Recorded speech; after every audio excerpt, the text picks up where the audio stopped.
Buenas tardes. Vamos a continuar con los temas de filosofía.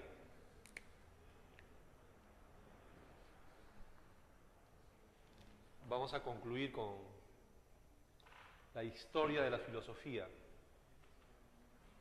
Ya terminamos con la historia de la filosofía en Europa. Ahora vamos a dar una visión de la filosofía en Latinoamérica que incluye al Perú, la filosofía en América Latina. Básicamente es una historia de las ideas, que podemos trazarlo así con una línea del tiempo.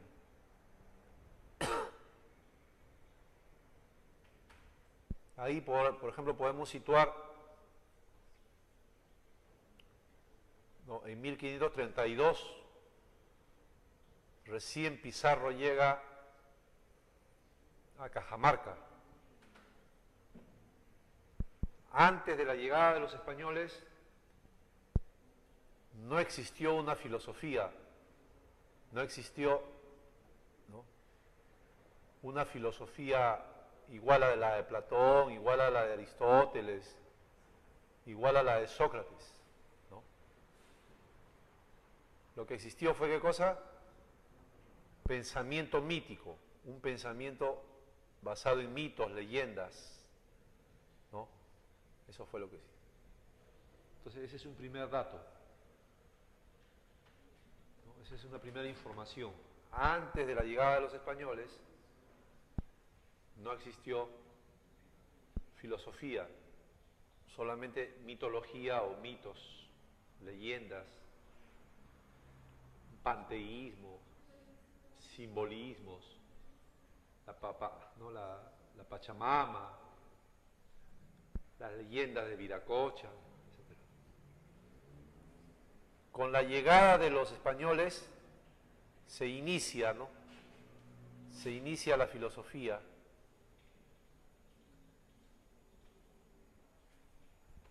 Se inicia, los españoles traen ideas, pero en realidad las ideas llegan prácticamente con la inauguración de la universidad.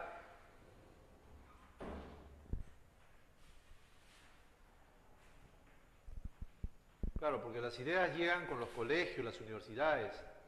Recién ahí se puede decir, ¿no?, que empezó a surgir una filosofía. Sobre todo con la inauguración de la Universidad de San Marcos y otras universidades en América Latina. A partir de ahí empieza lo que se llama la etapa, ¿no?, escolástica, o el periodo escolástico.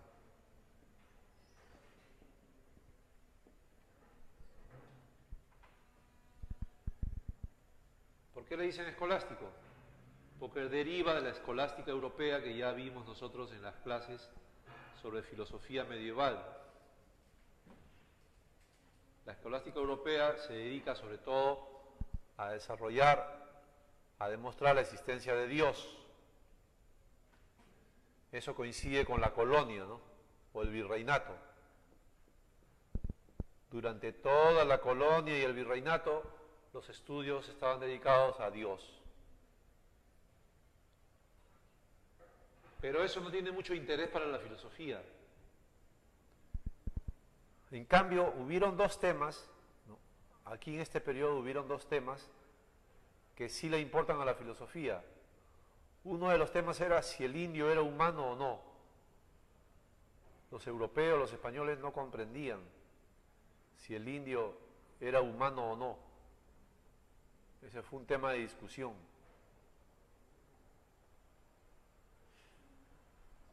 Se comprende que en ese tiempo no habían ciencias sociales, psicología, antropología, historia, nada de esas cosas.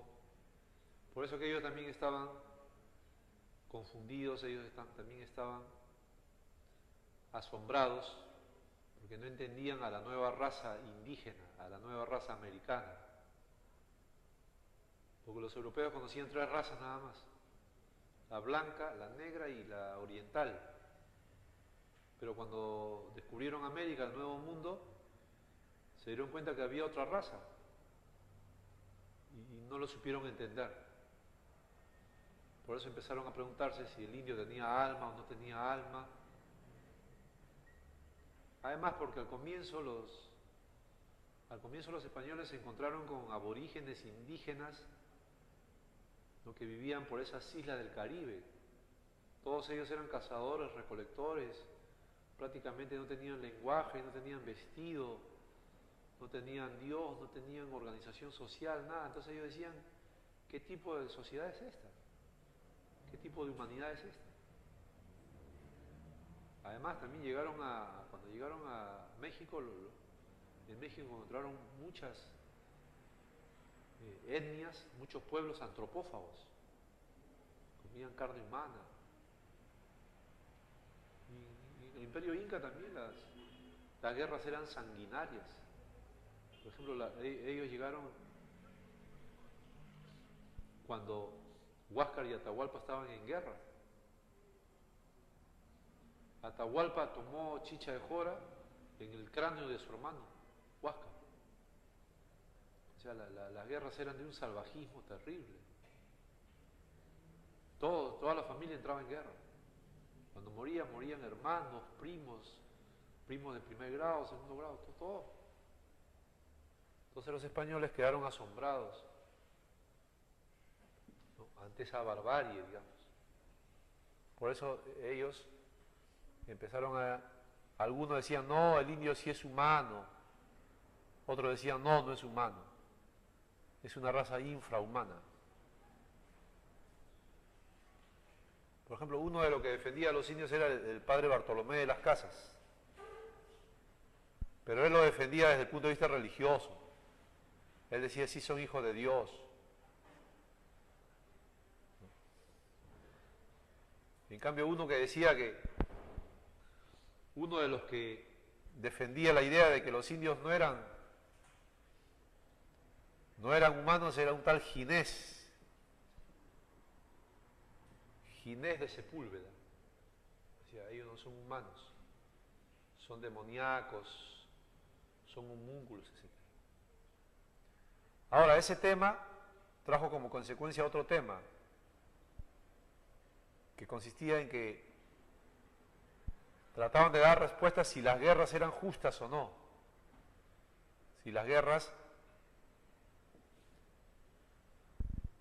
eran justas. ¿Las guerras contra quién? Contra los indígenas.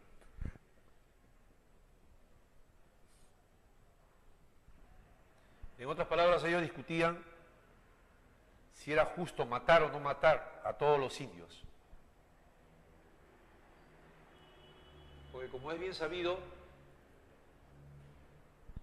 muy pronto detrás de los españoles ya vinieron todos los demás europeos. Claro, vinieron los portugueses que se apropiaron del Brasil, vinieron los canadienses que ya se apropiaron ¿no?, los franceses que se apropiaron del Canadá, ahí nomás vinieron todos. Inclusive vinieron hasta los holandeses. Los holandeses se apropiaron de Jamaica, mataron a toditos los indios que había ahí, a toditos los indígenas. Quedó limpia la isla. Además porque son razas que no se cruzan fácilmente. Es bien difícil que un holandés se cruce con una indígena. La raza que más se cruza es la española. Por eso que nosotros todos tenemos apellido español. Porque somos un cruce con españoles. Pero el holandés, el alemán, el inglés,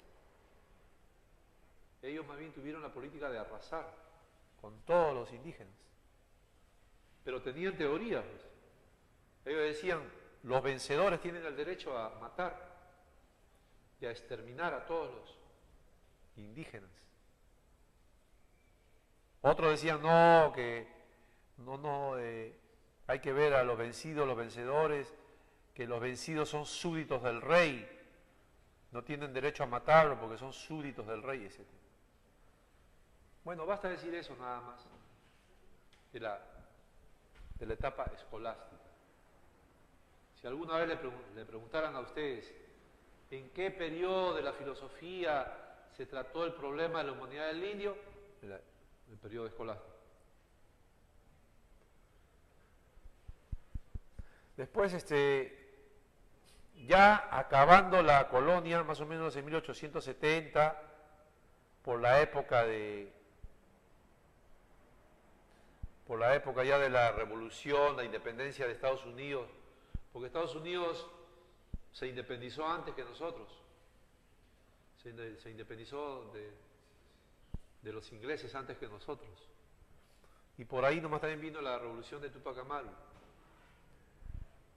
Ahí se abre un periodo, una etapa, ¿no?, que se llama la Ilustración.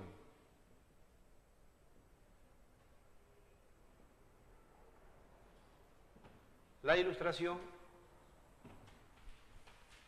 responde a todo ese movimiento ilustrado que provenía de Europa, porque ustedes saben que la Ilustración es un movimiento político-cultural europeo.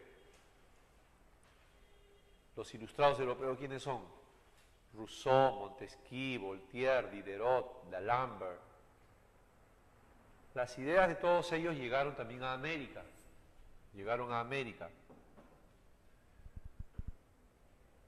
En algunos lugares fue más fuerte que en otros.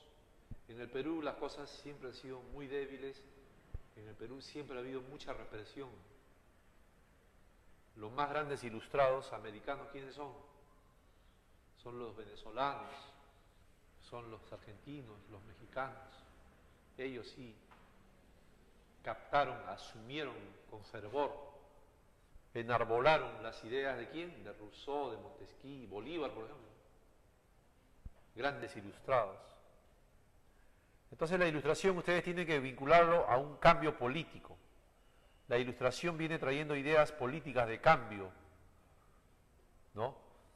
Viene trayendo ideas políticas, y también la Ilustración trae la importancia del saber.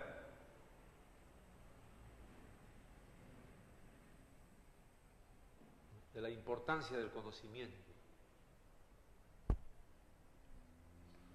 Por eso que la Ilustración viene acompañada con el enciclopedismo. ¿Qué es el enciclopedismo? El enciclopedismo es ese movimiento cultural educativo que llevaron a cabo los revolucionarios franceses. Reunieron todos los conocimientos en unos cuantos libros, en tomos, esos tomos que ustedes tienen en su casa, esas enciclopedias, donde están reunidos todos los conocimientos de la humanidad, todos los conocimientos más importantes de la ciencia. Por eso que la Ilustración también significa cultura, persona bien instruida, persona con muchos conocimientos de diversas áreas del saber. Entonces, la Ilustración va a culminar con la emancipación de América, con la emancipación o la independencia de América. ¿No? En esta época, de 1800 a 1821, perdón, acá es, ¿sí o no? Acá es 1770, corrijan acá, se supone que la emancipación de América más o menos termina en 1821. En el Perú también en el 21. Porque el Perú fue uno de los últimos países en independizarse. Primero se independizaron Ecuador, Venezuela, Chile, Argentina. Al final Perú, como no quería la independencia, tuvieron que venir, ya saben ustedes esa historia ya. Como Perú no quería la independencia, tuvieron que venir de Venezuela, los venezolanos, ¿no?, a ayudarnos a la independencia. Tuvieron que venir los argentinos desde lejos, a caballo, vinieron a Perú, ¿para qué? Para ver si nos animamos a la independencia. Por eso que Argentina este año está celebrando, ¿no? Argentina este año está celebrando el bicentenario, fíjense, porque claro, Argentina se ha independizado en 1810. Este año está cumpliendo 200 años de su independencia. En cambio, a nosotros nos faltan 11 años todavía para celebrar el bicentenario. Entonces no se olviden, la Ilustración Apenas escuchen la ilustración en América Latina, está vinculado a la emancipación, está vinculado a la política, al cambio social, ¿no? Ya la importancia del saber. Más bien, después de 1821, ¿no? Cuando ya el Perú es independiente, cuando ya, ¿no?, lo han expulsado al virrey, cuando ya no hay autoridades virreinales, el problema era qué modelo de país podemos construir, qué modelo de nación. ¿No? El problema era el Perú, qué modelo de gobierno iba a tener. Entonces se formaron como dos bandos. Se formaron el bando de los conservadores,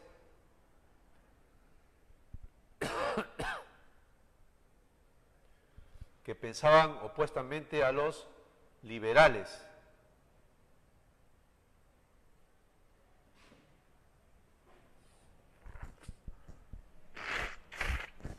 Perdón. Los conservadores querían un país gobernado según el modelo monárquico, un país donde el gobierno tenía que ser autoritario, como se dice, un gobierno con mano fuerte. ¿Por qué? Porque como recién éramos una república nueva, entonces se necesitaba mucho orden, porque si no todo el país se iba a desangrar. Eso es lo que decían ellos. Entonces se necesita un gobierno fuerte, autoritario, represivo. Inclusive ellos se ofrecieron a traer un príncipe de Europa, porque ellos decían, los príncipes han nacido para gobernar. Cualquiera de nosotros es incapaz de gobernar, porque todos nosotros somos plebeyos. Hay que traer a un príncipe de alguna corona europea, con tal que no sea español, para que él nos gobierne. Eso proponían los conservadores. Se le llama conservadores porque justamente ellos proponían que todo se conserve igual, los indios en su sitio, los esclavos en su sitio, los criollos en su sitio y los aristócratas en su sitio, que no se cambie nada, que no se toque nada, que no se quite nada a nadie. Conservar los privilegios, conservar las propiedades, conservar los títulos, ¿no? Eso es el pensamiento de un conservador. Conservar el orden político, conservar el prestigio, el gran nombre de todas las familias, eso. Uno de los conservadores más, en el Perú, por ejemplo, uno de los conservadores más conocidos era Bartolomé Herrera, un clérigo.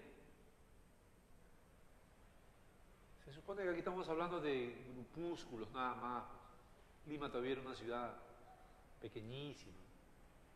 Bartolomé Herrera inclusive era un sacerdote. ¿Qué hacía un sacerdote metido en política?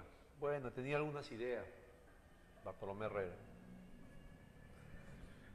En la otra orilla estaban los liberales. Los liberales pensaban al contrario, ¿no? Los liberales decían, no, más bien hay que hacer un país, ¿no?, bajo el imperio de la ley, de las leyes constitucionales. Hay que hacer un país con libertades para todos, derechos y deberes para todos. Hay que hacer un país democrático, hay que darle libertades a todos, ¿no? Hay que promover el cambio social, el progreso social. Eso pensaban los liberales. Por encima de todo, a este periodo, a esta etapa en la cual discuten conservadores contra liberales, se le llama periodo romántico. Ahí está en su separata. ¿Por qué se le llama romántico? Se le llama periodo romántico porque los ideales, tanto de conservadores como de liberales, nunca se llevaron a cabo, nunca fueron reales, nunca se plasmaron en la sociedad peruana. O sea, fue una discusión estéril, fue una discusión idealista, soñadora, pero ninguno de los dos vio realizado su sueño, ni los liberales ni los conservadores. ¿Por qué? Por las razones que ya ustedes saben.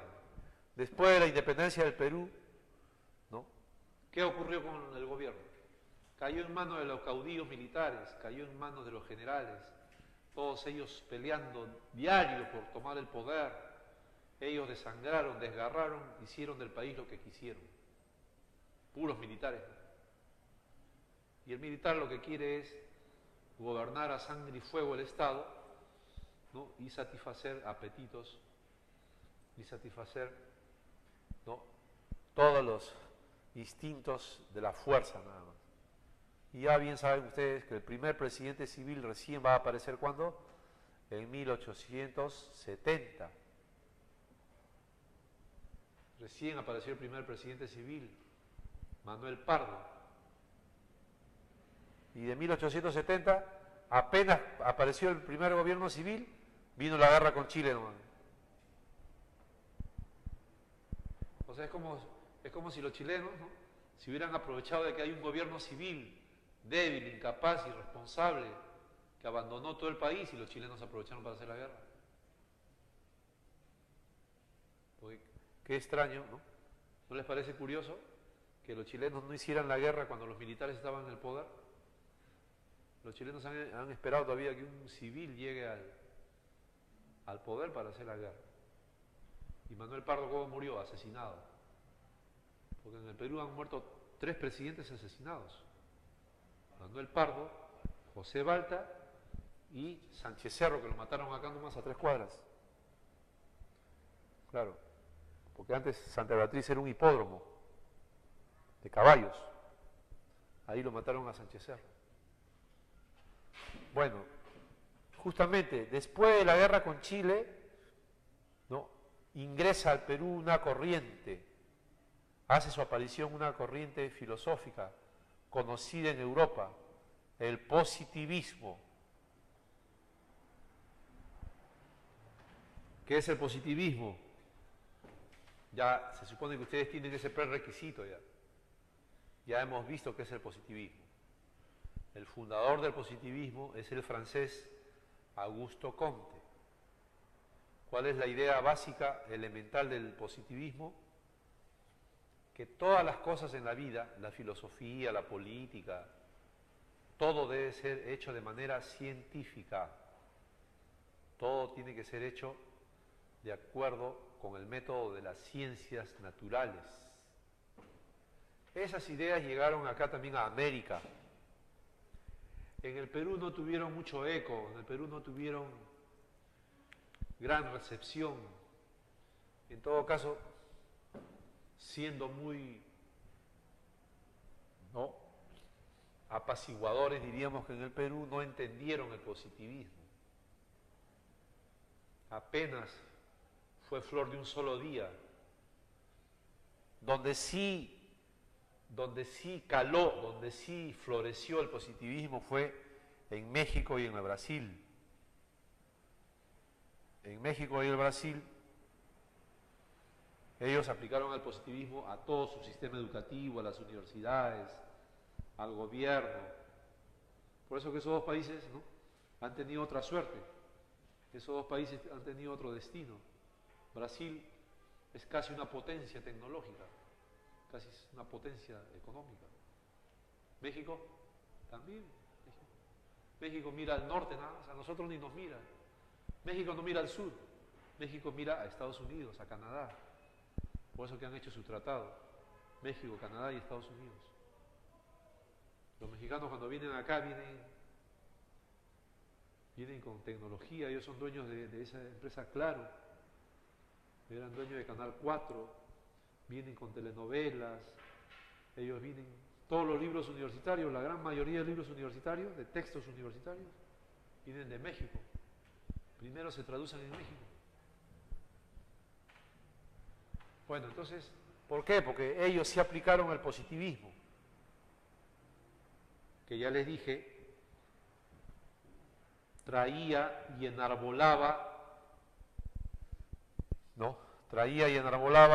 la idea de la ciencia, la tecnología, Además, la idea de orden y progreso, que todo tenía que ser hecho en orden y con progreso.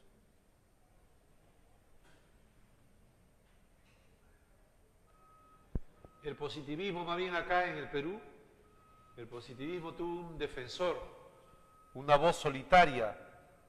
Manuel González Prada defendió el positivismo, el valor del positivismo, González Prada.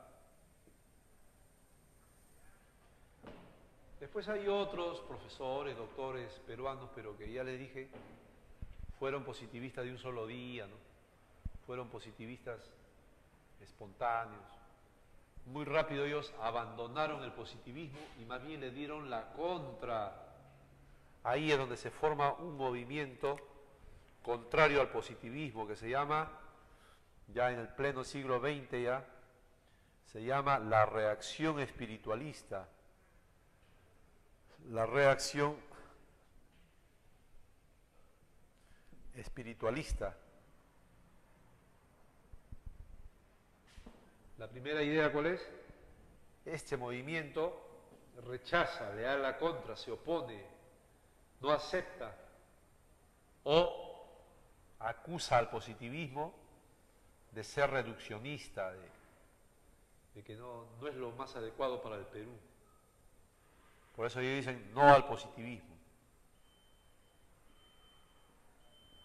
Peor suerte no pudo sufrir el Perú.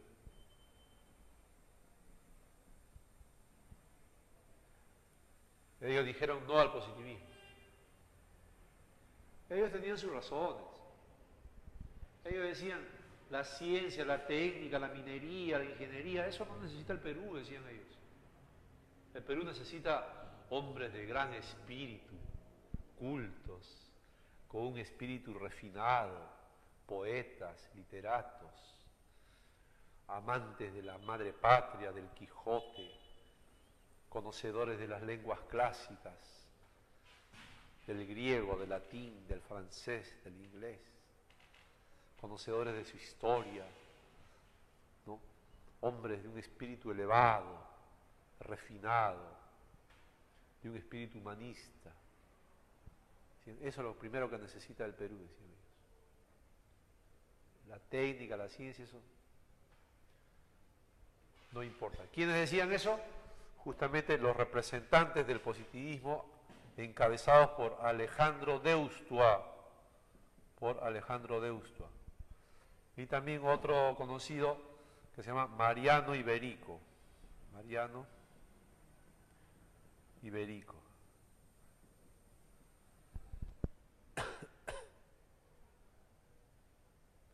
Ellos, en lugar de abrazar la filosofía de Auguste Comte, abrazaron más bien la filosofía de Henri Bergson,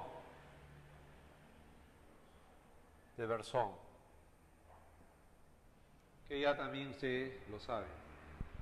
Acá todas las ideas dan vueltas, acá todo es un prerequisito. Cuando hablo de Bergson, inmediatamente ya ustedes se supone que saben quién es y cuál es su idea básica, ¿no? Bergson es ese pensador, filósofo francés, que dice que la razón no es lo más importante, sino la intuición. O sea, el hombre se hace a partir de sus impulsos espirituales, de sus cualidades espirituales, de todas esas cualidades, ¿no?, personales, de todas esas cualidades carismáticas, de esa energía, de esos dones y talentos que tienes tú en la vida. Entonces, Deustua es un antipositivista. Bueno, ahí acaban las etapas, ¿no? Ahí acaban las etapas y periodos de la filosofía en Latinoamérica, ¿no? De la filosofía en Latinoamérica y de paso en el Perú también, pues, ¿no? Y el Perú.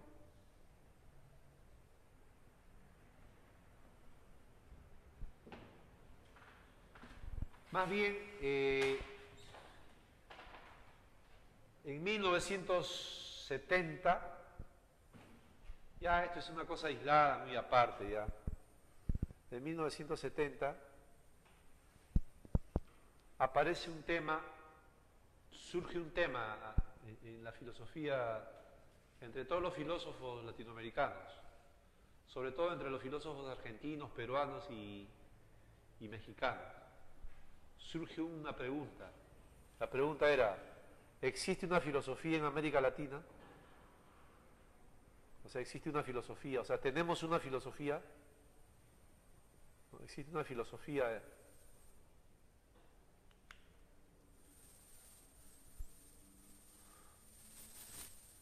en América Latina.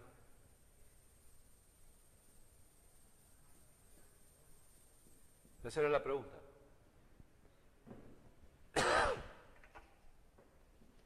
Augusto Salazar Bondy, profesor de filosofía,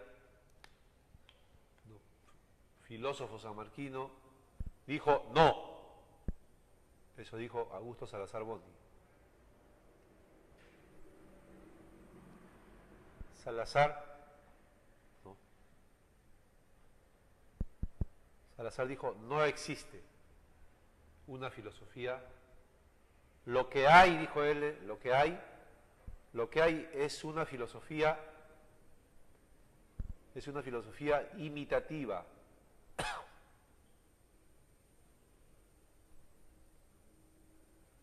O sea, copia, ¿no? Alienante. Alienante quiere decir falsa. E inauténtica.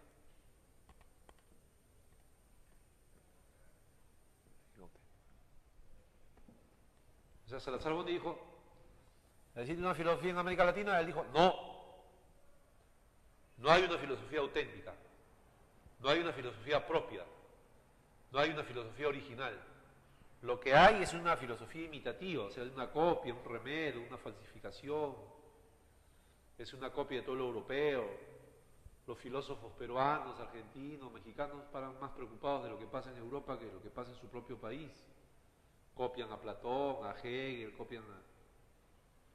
¿no? Siguen las modas europeas, norteamericanas, son imitativos, alienantes, no son auténticos. Bueno, eso dijo Salazar. ¿Por qué? Porque estamos dominados, hay una dominación económica. Sin embargo, Leopoldo Sea, que es un mexicano, don Leopoldo Sea, le dio la contra a Salazar Bondy.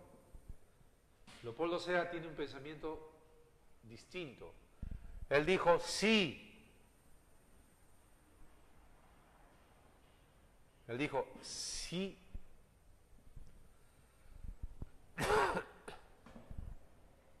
Sí tenemos una filosofía de lo americano. Ya dejamos de ser copiones. Ya dejamos de ser imitativos. Fuimos imitativos, pero ahora ya tenemos una filosofía sin más.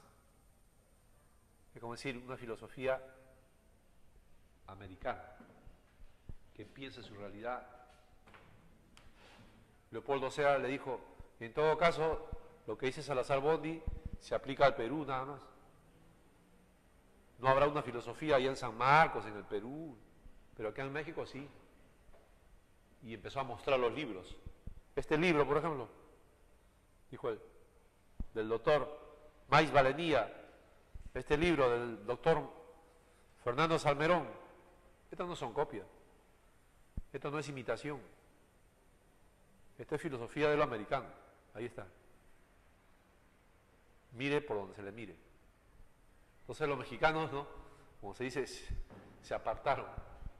Los mexicanos sacaron cuerpo, si se puede decir así. Dijeron, no, sí existe una filosofía. Éramos imitadores, pero ahora sí tenemos una filosofía propia. Bueno, y ahí terminó ahí terminó esa polémica que es lo último, ¿no? Que es el último acontecimiento que en el campo filosófico ¿no?, ocurrió en la filosofía en América Latina. Creo que también fue el último acontecimiento, ¿no?, que expresó la vinculación de todos los filósofos latinoamericanos. Más bien ahora se ha perdido todo eso ya. Ahora ya están desvinculados. Fue la última época donde más o menos todos los filósofos latinoamericanos estaban vinculados, por lo menos, ¿no? Compartían y discutían un tema común. Ahora ya no, ahora, ¿cómo se dice? Que se han perdido esa unidad, no solamente política, sino también se ha perdido esa unidad académica ya. Cada uno ha escogido su propio camino, cada uno hace sus escuelas, sigue sus corrientes independientemente. Y además Salazar Bondi también falleció, muy joven. El 7-9 dejó de existir. 1979 dejó de existir. Que era, digamos, ¿no?, era uno de los grandes maestros que representaba, digamos así, la filosofía en el Perú y en América Latina. Falleció también. Bueno, ahí concluye lo que se llama filosofía en América Latina y en el Perú, dicho de una manera bien simplificada. Más bien lo que viene a continuación ya es un tema de lógica, ¿no?, perteneciente a la lógica. En lógica, lo primero que hay que ver, ahí creo hay un espacio para que pongan la definición de lo que se llama los principios lógicos. ¿Qué cosas son los principios lógicos? Pueden tomar nota ahí. Son las condiciones básicas o principios formales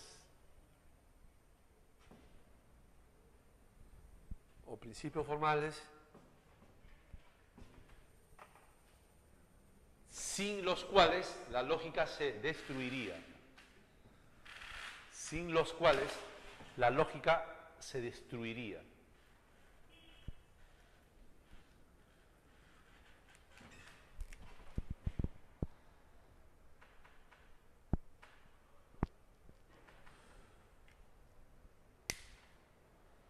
Alguna vez yo le dije que la lógica era un sistema muy parecido al ajedrez.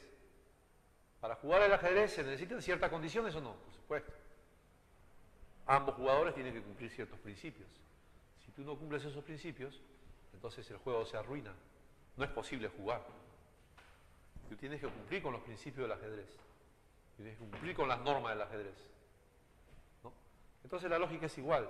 La lógica tiene principios. Hay que cumplirlos. Si no los cumples, ¿no?, entonces ya se destruye la lógica. Justamente por eso le decía, en la calle nadie cumple esos principios, pero en la universidad sí. En la universidad tienes que cumplir con esos principios. O también se puede decir, dentro del pensamiento oculto. Primero, está el principio de no contradicción. No contradicción. ¿En qué consiste eso?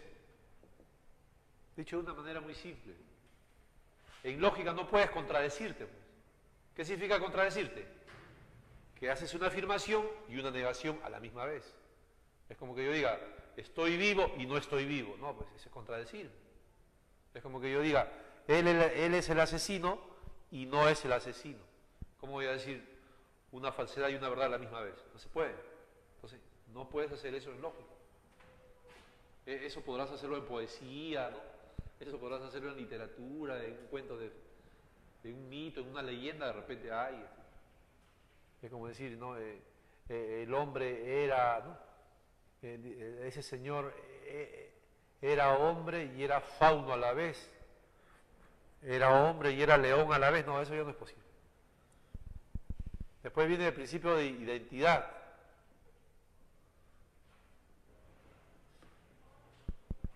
Ese principio dice lo siguiente: toda cosa o idea es idéntica a sí misma y no puede ser de otra manera. Se representa lógicamente así. Es como que yo diga, Juan es artista, entonces es indudable que Juan es artista. No cabe ninguna duda, no hay ninguna posibilidad de que sea de otra manera. Si Juan es artista, entonces Juan es artista. Si esa es una banca, entonces es una banca. Eso es tener identidad. Identidad es como pureza. Tener identidad es tener pureza. Tú eres hombre, entonces eres hombre. No queda ninguna duda. No puede ser de otra manera. Después viene lo que se llama el principio de no contradicción. Perdón, el principio de tercio excluido. El principio de tercio excluido.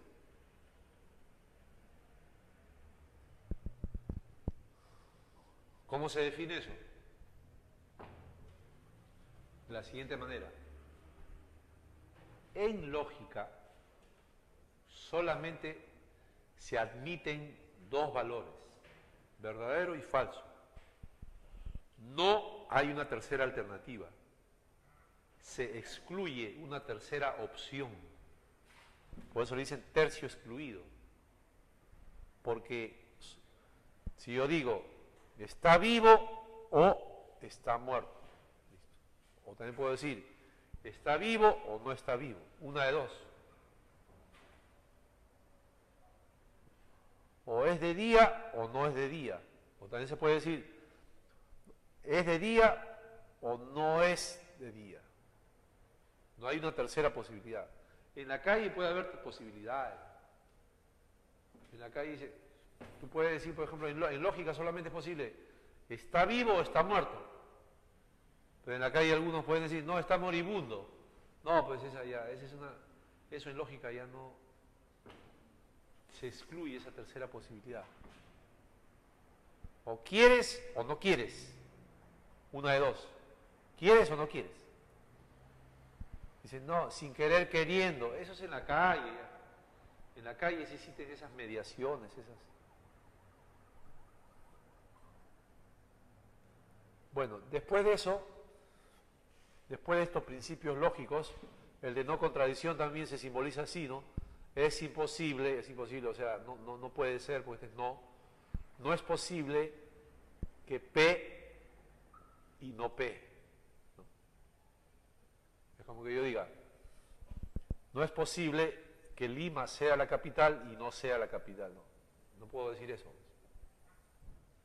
Yo no puedo decir, Lima es la capital del Perú y Lima no es la capital del Perú, no puedo hacer eso. Eso es contradecirme. Y finalmente vienen también las tautologías notables, ¿no? O también se llama leyes lógicas, también se llama. Las tautologías.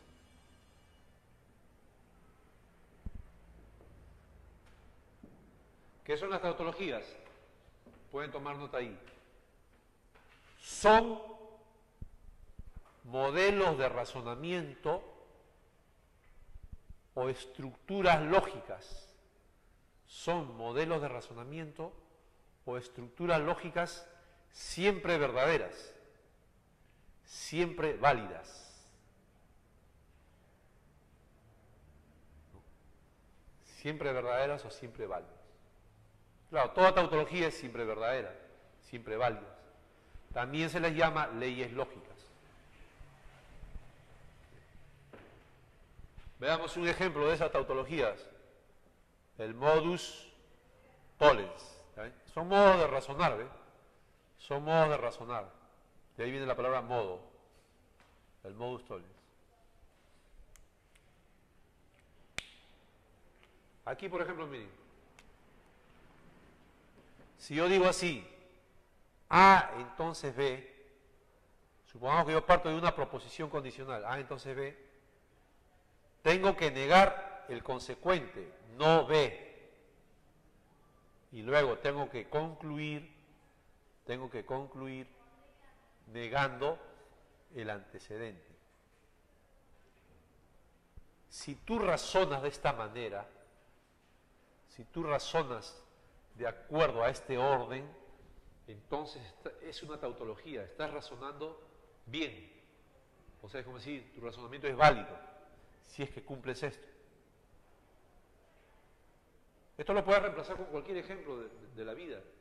Por ejemplo, tú puedes decir así, mira, si el lapicero es azul, entonces escribe bien. Acá, ¿cómo podríamos poner? Pero el lapicero no escribe bien, entonces el lapicero es azul. ¿Está bien?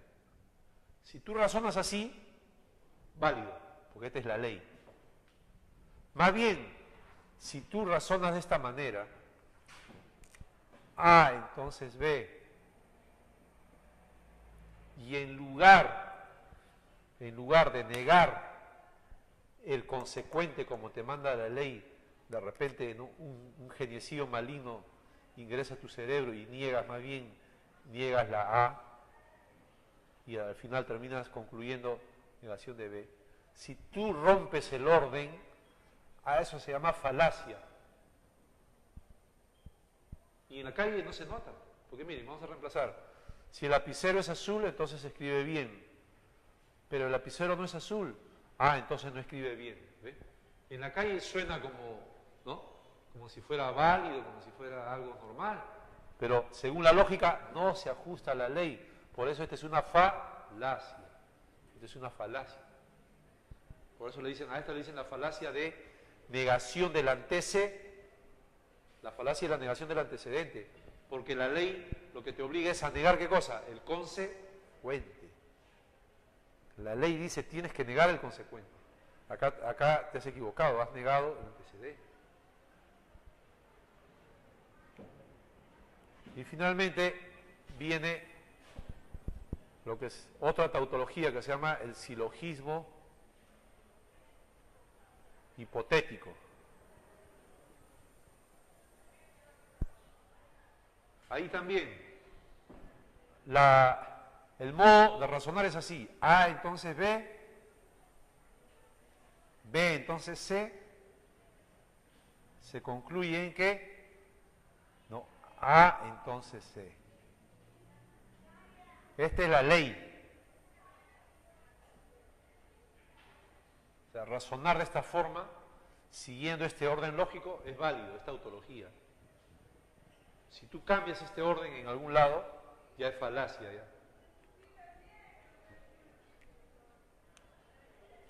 Hay gente que por lo general cambia acá. Hay gente que dice así: A entonces B, hasta ahí va bien. B entonces C, también, hasta ahí va bien. Pero al final, por alguna razón, dicen así: C entonces A. Acá cometen la falacia. Cuando invierten en la conclusión, cuando cambian el orden en la conclusión. Acá es donde han cometido la falacia.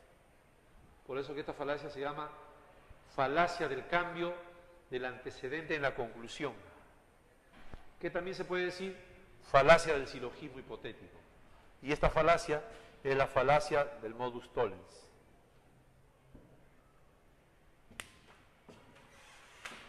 Pero eso se ve con un ejemplo. Para concluir definitivamente vamos a dictar un ejemplo. Si yo digo, por ejemplo, ¿no? Si yo digo, tomen nota, a ver, tomen nota en algún papel, saquen un papel anexo en blanco. Copien el siguiente razonamiento. A ver.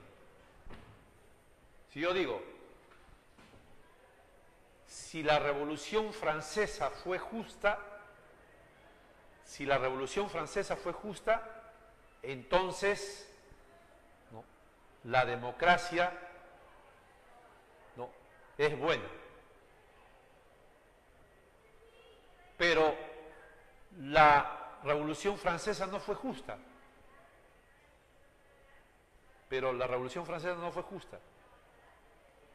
Por lo tanto, la democracia no es buena. A ver, díganme ahí, simbolicen eso. Simbolicen lo que he dicho. Y díganme qué cosa les resulta.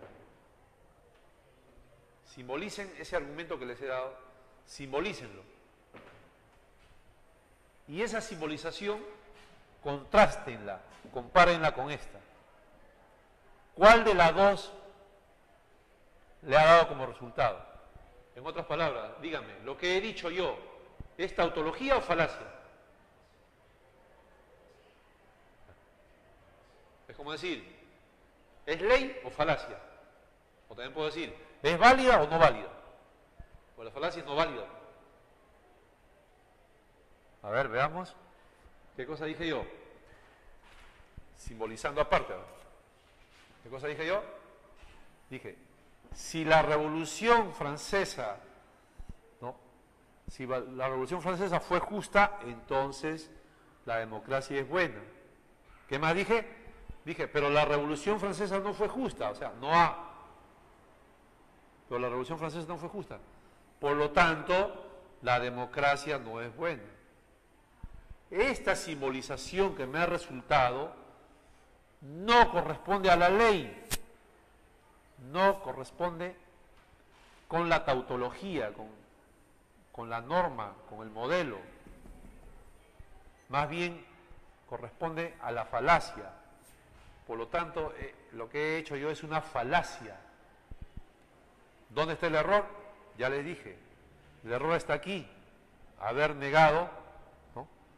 Haber negado el antecedente, cuando la ley me manda que niegue el consecuente. Entonces, rápidamente uno puede decir, esta es una falacia no válida.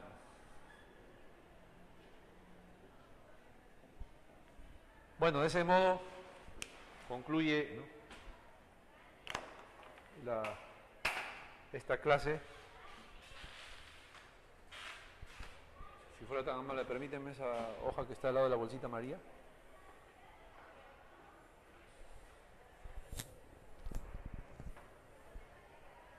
Las claves son las siguientes.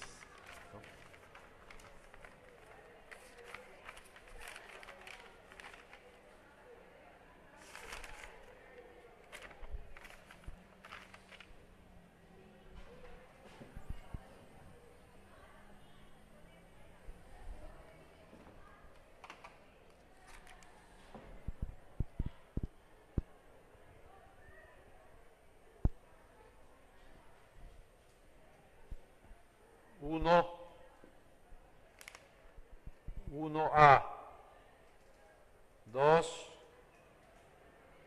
B, 3 C, 4 D, 5 E,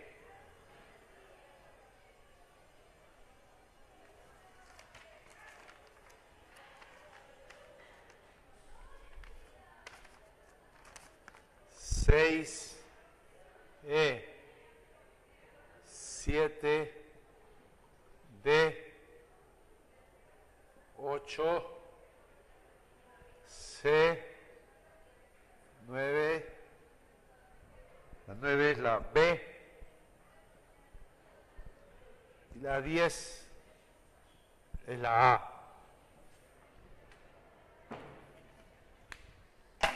Por lo pronto, muchas gracias. Aquí en este periodo hubieron dos temas que sí le importan a la filosofía. Uno de los temas era si el indio era humano o no. Los europeos, los españoles no comprendían si el indio era humano o no. Ese fue un tema de discusión.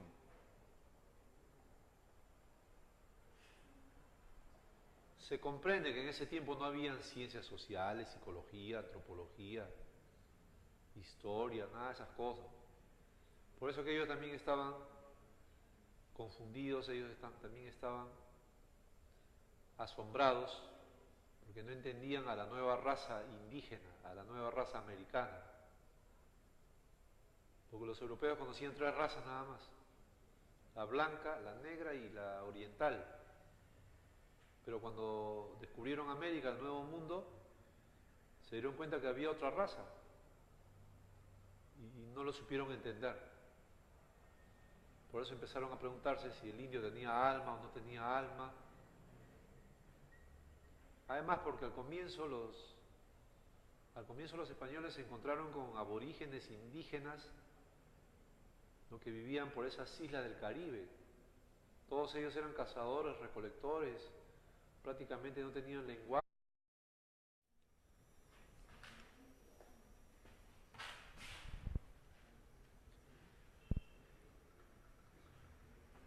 Buenas tardes. Vamos a continuar con los temas de filosofía.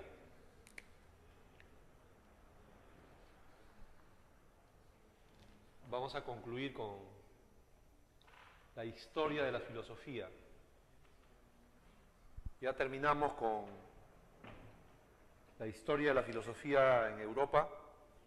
Ahora vamos a dar una visión de la filosofía en Latinoamérica que incluye al Perú. La filosofía en América Latina. Básicamente es una historia de las ideas, ¿no?, que podemos trazarlo así con una línea del tiempo.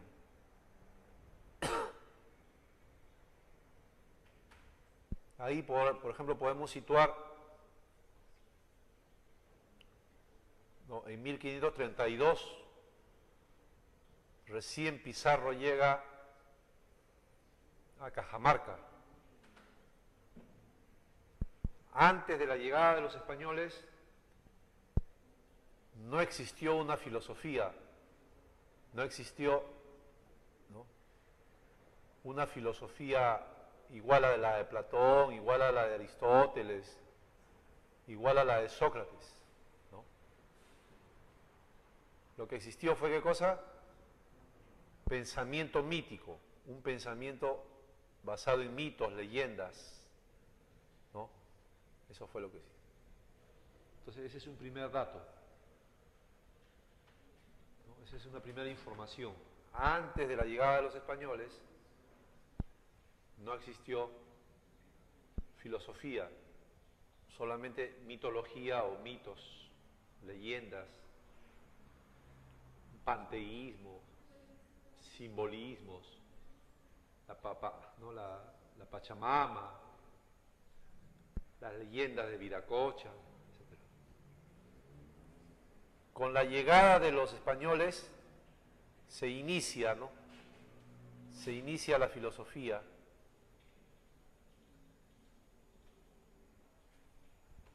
Se inicia, los españoles traen ideas, pero en realidad las ideas llegan prácticamente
con la inauguración de la universidad.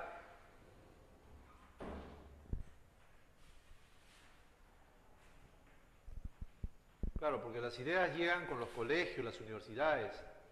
Recién ahí se puede decir, ¿no?, que empezó a surgir una filosofía, sobre todo con la inauguración de la Universidad de San Marcos y otras universidades en América Latina. A partir de ahí empieza lo que se llama la etapa escolástica o el periodo escolástico.